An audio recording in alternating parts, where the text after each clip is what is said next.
News hour morning ಎಡಿಷನ್ಗೆ ಮತ್ತೆ ಸ್ವಾಗತ. ಪ್ರಜ್ವಲ್ ಕಣ್ಣಾಮುಚ್ಚಾಲೆ ಆಟಕ್ಕೆ ಕುಮಾರಸ್ವಾಮಿ ಕೋಪ ಮಾಡಿಕೊಂಡಿದ್ದಾರೆ. 48 ಗಂಟೆಯೊಳಗೆ ಭಾರತಕ್ಕೆ ಬಾ ಅಂತ ತಾಕೀತು ಮಾಡಿದ.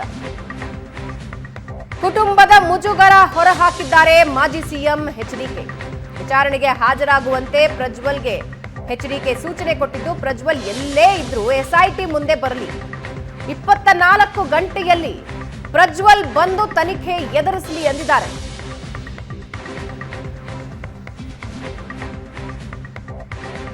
ಮಾಧ್ಯಮಗಳ ಮುಂದೆ ಕುಮಾರಸ್ವಾಮಿ ಬಹಿರಂಗ ಮನವಿ ಮಾಡಿದ್ದಾರೆ. ಪ್ರಜ್ವಲ್ ರೇವಣ್ಣ ತಕ್ಷಣ ಬಂದು ತನಿಖೆ ಎದುರಿಸಲಿ, ಗೌಡರ ಮೇಲೆ ಗೌರವ ಇದ್ರೆ, ಅಂದ್ರೆ ದೇವೇಗೌಡರ ಮೇಲೆ ಗೌರವ ಇದ್ರೆ ಪ್ರಜ್ವಲ್ ಬೇಗ ಬರಲಿ ಅಂದಿದ್ದಾರೆ. ಏನ್ ಹೇಳಿದ್ದಾರೆ ಎಚ್ಡಿಕೆ ಕೇಳಿಸ್ಕೊಳ್ಳಿ. ಎಲ್ಲಿದ್ರು ಮುಂದಿನ 24 ಗಂಟೆಲೋ 48 ಗಂಟೆಲೋ ವಾಪಸ್ ಬರೋದ್ರ ಮುಖಾಂತರ ನನ್ನ ಪಕ್ಷದ ಕಾರ್ಯಕರ್ತರಿಗೆ, ಸನ್ಮಾನ್ಯ ದೇವೇಗೌಡರಿಗೆ ಗೌರವ ತಗೊಂಬಪ್ಪ ಅಂತೇಳಿ ನಾನು ಇವತ್ತು ಮುಖಾಂತರ ನಾನು ಮನವಿ ಮಾಡ್ತೀನಿ. ನಾನು ನಿನ್ನೆ ನಮ್ಮ ತಂದೆಯವ್ರಿಗೆ ಮಾಡಿದ ಮನವಿ ನೀವೊಂದು ಬಹಿರಂಗವಾಗಿ ಒಂದು ಮನವಿ ಮಾಡಿದ್ರಿ. ನನ್ನ ಗೌರವ ಕೊಡ್ತಕ್ಕಂಥದ್ದು ನೀನು ಜೀವನದಲ್ಲಿ ಇಟ್ಕೊಂಡಿದ್ದಾರೆ. ನನ್ನ ಬಗ್ಗೆ ಎಲ್ಲೇ ಇದ್ರು ನೀನು ತಕ್ಷಣ ಬಂದು SIT ತನಿಖೆಗೆ ಸಹಕಾರವನ್ನು ಕೊಡ್ತಕ್ಕಂಥ ತೀರ್ಮಾನ ಮಾಡೋದು. ರಾಜ್ಯಸಭಾ ಸ್ಥಾನಕ್ಕೆ ರಾಜೀನಾಮೆ ಕೊಡಬೇಕು ಅಂತ ತೀರ್ಮಾನ ಮಾಡಿದ್ದವರು. ನಾನು ಹೇಳಿದೆ ಅವರಿಗೆ, ಯಾವುದೇ ಕಾರಣಕ್ಕೂ ಯಾರೋ ಮಾಡಿದ ತಪ್ಪನ್ನ ಏನೋ ಮಾಡಿಕೊಂಡು ನೀವು ಆ ಸ್ಥಾನಕ್ಕೆ ರಾಜೀನಾಮೆ ಕೊಟ್ಟರೆ ನಷ್ಟ ರಾಜ್ಯಕ್ಕೆ ಅಂತಕ್ಕಂಥದ್ದನ್ನು ನಾನು ದೇವೇಗೌಡರಿಗೆ ಹೇಳಿದ್ದೇನೆ.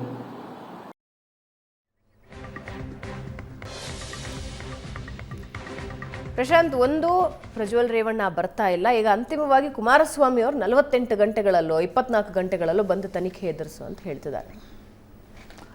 ಅಲ್ಲ, ಒಂದು ನೋಡಿ, ಕುಮಾರಸ್ವಾಮಿ ಮತ್ತು ನಿಖಿಲ್ ಕುಮಾರಸ್ವಾಮಿ ಹೇಳಿರ್ತಕ್ಕಂಥದ್ದು ಸರಿ ಇದೆ. ಇಲ್ಲ, ಪ್ರಜ್ವಲ್ ಆದಷ್ಟು ಬೇಗನೆ ಬಂದು ಅಲ್ಲಿದ್ದೇನು ಮಾಡ್ತೀರಾ, ಇಲ್ಲಿ ಬಂದು ತನಿಖೆಯನ್ನು ಎದುರಿಸಿ ಅಂತಕ್ಕಂಥದ್ದನ್ನು ಹೇಳ್ತಾ ಇದ್ದಾರೆ. ಆದರೆ ನನಗನ್ಸುತ್ತೆ ಜೂನ್ 4ರ ಫಲಿತಾಂಶ ಬರುವವರೆಗೆ ಪ್ರಜ್ವಲ್ ಭಾರತದ ಕಡೆ ಬರಲಿಕ್ಕಿಲ್ಲ ಅಂತ ನನ್ನ ಒಂದು ಊಹೆ.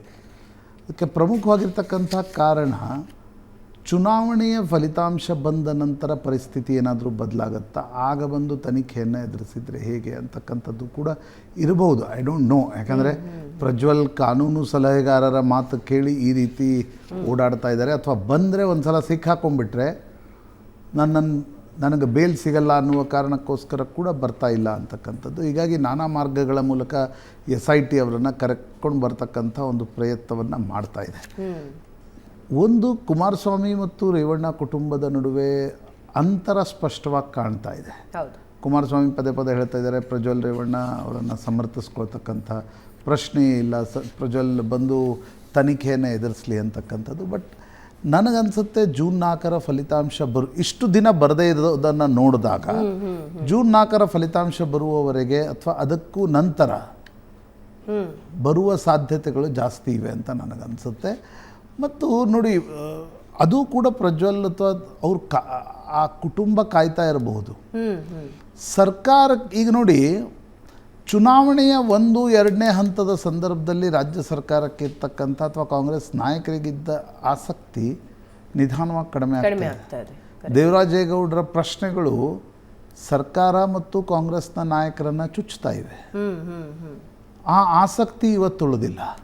ಫಲಿತಾಂಶ ಬಂದ ನಂತರ ಎಷ್ಟು ಆಸಕ್ತಿ ಉಳಿಯುತ್ತೋ ಇಲ್ವೋ ಅಂತಕ್ಕಂಥದ್ದು ಕೂಡ ಪ್ರಜ್ವಲ್ ರೇವಣ್ಣ ವಿದೇಶದಲ್ಲೇ ಇರಲಿಕ್ಕೆ ಮುಖ್ಯ ಕಾರಣ ಇರಬಹುದು ಅಂತ ನನಗನ್ಸುತ್ತೆ. ಅಂದರೆ ಪೊಲಿಟಿಕಲಿ ನೋಡಿದಾಗ. ಆದರೆ ಈ ಪ್ರಕರಣ ಒಂದು ಗಂಭೀರವಾಗಿರ್ತಕ್ಕಂಥ ಪ್ರಕರಣ. ಸಾಕಷ್ಟು ಮಹಿಳೆಯರ ಮಾನದ ಪ್ರಶ್ನೆಯೂ ಕೂಡ ಇದರಲ್ಲಿದೆ. ಈ ಸಂದರ್ಭದಲ್ಲಿ ಪ್ರಜ್ವಲ್ ರೇವಣ್ಣ ದೇವೇಗೌಡರ ಮೊಮ್ಮಗನಾಗಿ ಬರೀ ಪೊಲಿಟಿಕಲಿ ಅಲ್ಲಿ ಇಲ್ಲಿ ಓಡಾಡ್ತಾ ಇದ್ರೆ ಸಾಕಾಗಲ್ಲ. He has to join the investigation. When he will join ಅನ್ನೋದು ಪ್ರಶ್ನೆ. ನಾನಾ ರೀತಿಯ ಊಹಾಪೋಹಗಳು ಹರಿದಾಡ್ತಾ ಇವೆ. ಆದರೆ ಈಗ ಗೌಡರ ಮೇಲೆ ಮರ್ಯಾದೆ ಇದ್ರೆ ಅಂತ ಮಾತನ್ನ ಹೇಳ್ತಾ ಇದ್ದಾರೆ. ಬಟ್ ಆ ಆ್ಯಂಗಲಲ್ಲಿ ನೀವು ನೋಡೋದಾದರೆ, ಒಂದು ಪೊಲಿಟಿಕಲ್ ಫ್ಯಾಮಿಲಿಯ ಆ್ಯಂಗಲ್, ಮಾಜಿ ಪ್ರಧಾನಿಯ ಮೊಮ್ಮಗನ ಆ್ಯಂಗಲಲ್ಲಿ ನೋಡೋದಾದರೆ, ನೋಡಿ, ನಿಶ್ಚಿತವಾಗಿ ದೇವೇಗೌಡರ ಕುಟುಂಬಕ್ಕೆ ಪ್ರಜ್ವಲ್ ರೇವಣ್ಣ ಮೇಲಿನ ಆರೋಪಗಳು ಒಂದು ಕಳಂಕವನ್ನು ಹಚ್ಚಿವೆ ಅನ್ನೋದರಲ್ಲಿ ಎರಡು ಮಾತಿಲ್ಲ. ಕರೆಕ್ಟ್. ನೋಡಿ, ಈಗ ದೇವರಾಜೇಗೌಡ ಅದನ್ನು ಬಿಡುಗಡೆ ಮಾಡಿದ್ರು, ಕಾರ್ತಿಕ್ ಬಿಡುಗಡೆ ಮಾಡಿದ್ರು. ಅದನ್ನು ಶೂಟ್ ಮಾಡ್ಕೊಂಡವ್ರು ಯಾರು? ಹೌದು. ಅದರಲ್ಲಿ ಎಷ್ಟು ಫೇಕ್ ಇವೆ ಅದು ಬಿಟ್ಬಿಡಿ, ಅದನ್ನು ತೆಗೆದು ಬಿಡಿ. ಯಾವ ರಿಯಲ್ ಇವೆ ಅದನ್ನು ಶೂಟ್ ಮಾಡ್ಕೊಂಡವ್ರು ಯಾರು? ಅದು ಪ್ರಜ್ವಲ್ ರೇವಣ್ಣ ಅಂತ ಹೇಳ್ತಾರೆ. ಅದರ ಅರ್ಥ ಏನು? ಅಂದರೆ ಅವ್ರಿಗೇನಾದರೂ ಮಾನಸಿಕ ವಿಕೃತಿ ಇತ್ತ? ದೇವೇಗೌಡರ ಒಬ್ಬ ಮೊಮ್ಮಗನಾಗಿ ಯಾವ ದೇವೇಗೌಡರು ಅವ್ರ ಮೇಲೆ ರಾಜಕೀಯ ಆರೋಪ ಪ್ರತ್ಯಾರೋಪಗಳನ್ನು 100 ಮಾಡ್ಬೋದು, ಆದರೆ ದೇವೇಗೌಡರ ವ್ಯಕ್ತಿತ್ವ ಚಾರಿತ್ರ್ಯದ ಮೇಲೆ ಯಾರೂ ಕೂಡ ಪ್ರಶ್ನೆ ಇರಲಿಕ್ಕೆ ಸಾಧ್ಯ ಇಲ್ಲ. ನಾನೇ ಸ್ವತಃ ನೋಡಿದ್ದೀನಿ. ಬೆಳಿಗ್ಗೆ ಎದ್ದರೆ ಪೂಜೆ, ಸಂಜೆ ಆದರೆ ಪೂಜೆ, ಬೆಳಿಗ್ಗೆ ಎದ್ದರೆ ವಿಷ್ಣು ಸಹಸ್ರನಾಮ, ಸಂಜೆ ಆದರೆ ಹನುಮಾನ್ ಚಾಲೀಸ. ಗಂಡ ಹೆಂಡತಿ ಇಬ್ಬರೂ ಅಪ್ರತಿಮ ದೈವ ಭಕ್ತರು. ಅವರ ಮೊಮ್ಮಗ ರಾಜಕಾರಣಕ್ಕೆ ಬಂದು ಒಬ್ಬ ಸಂಸದನಾಗಿ ಇಂಥ ಆರೋಪಗಳು ಆತನ ಮೇಲೆ ಬರ್ತಕ್ಕಂಥದ್ದು ನಿಜಕ್ಕೂ ಒಂದು ರೀತಿಯಾಗಿರ್ತಕ್ಕಂಥ ಹೇಸಿಗೆಯನ್ನು ಹುಟ್ಟಿಸುತ್ತೆ. You have to come clean or you have to join the investigation. Correct. ಈ ರೀತಿ ನಾನು ವಿದೇಶದಲ್ಲಿ ಓಡಾಡ್ತಾ ಇರ್ತೀನಿ ಅನ್ನೋದು ರಾಜಕೀಯ ಕಾರಣಗಳಿಗೋಸ್ಕರ ಮಾತ್ರ ಕಾಯ್ತಾ ಇರತಕ್ಕಂಥದ್ದು. ಈಗ ನೋಡಿ, ಪ್ರಶ್ನೆ ಬರುತ್ತಿದೆ. ಎಲ್ಲಿ ಪ್ರಶ್ನೆ ಬರುತ್ತೆ?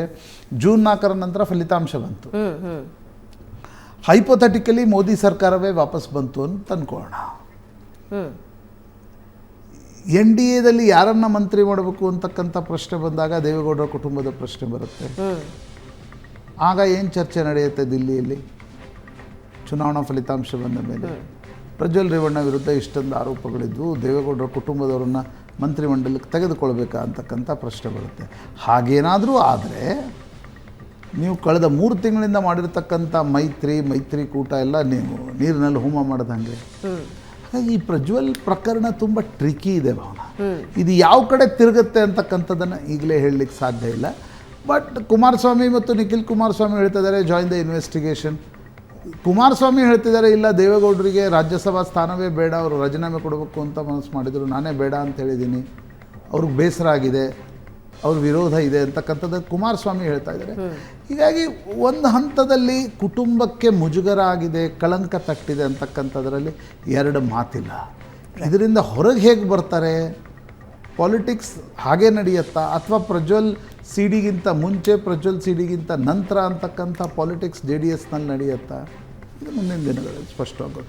ಬಟ್ ಕಳಂಕ ಹತ್ತಿದೆ ಅನ್ನೋದರಲ್ಲಿ 2 ಮಾತೇ ಇಲ್ಲ. ನೀವು ಎಷ್ಟೇ ನೋಡಿ, ದೇವರಾಜೇಗೌಡ ಏನೋ DK ಶಿವಕುಮಾರ್ ಮೇಲೆ ಆರೋಪ, this are all side. Correct. ಇವು ಅಕ್ಕಪಕ್ಕದ ಪ್ರಕರಣಗಳು. ಮುಖ್ಯ ಪ್ರಕರಣ ಏನು? ಪ್ರಜ್ವಲ್ ಅಷ್ಟೊಂದು ಮಹಿಳೆಯರ ಜೊತೆ ಸಂಬಂಧ ನೋಡಿ, ಅನೇಕರು ಕೇಳ್ತಿದ್ದಾರೆ ಕನ್ಸೆನ್ಶುವಲ್ ಅಂತ. ಬಟ್ ದೇವೇಗೌಡರ ಕುಟುಂಬದ ಪ್ರಶ್ನೆ ಬಂದಾಗ, ಒಂದು ಪೊಲಿಟಿಕಲ್ ಕುಟುಂಬದ ಪ್ರಶ್ನೆ ಬಂದಾಗ ಅಷ್ಟೊಂದು ಜನರ ಜೊತೆ ಹೇಗೆ ಸಂಬಂಧ ಇಟ್ಕೊಂಡ್ರಿ ಅನ್ನೋದೇ ಅನೈತಿಕ ಅಂತಕ್ಕಂಥ ಪ್ರಶ್ನೆ ಬರುತ್ತೆ. ಅದನ್ನು ಕುಟುಂಬ ಹೇಗೆ ಎದುರಿಸುತ್ತೆ ಅನ್ನೋದು. ಸದ್ಯಕ್ಕಂತೂ HDK ಹೇಳ್ತಿದ್ದಾರೆ, ದೊಡ್ಡಗೌಡರ ಮೇಲೆ ಗೌರವ ಇದ್ದರೆ 48 ಗಂಟೆಯಲ್ಲಿ ಬನ್ನಿ ಅಂತ. ನೋಡೋಣ ಏನಾಗುತ್ತೆ. ಒಂದು ಚಿಕ್ಕ ಬ್ರೇಕ್ನ ನಂತರ ವಿಧಾನ ಪರಿಷತ್ ಕಡೆ ಹೋಗೋಣ. ಅಲ್ಲಿ ಏನೇನಾಗ್ತಾ ಇದೆ ತಿಳಿಸ್ತೀವಿ.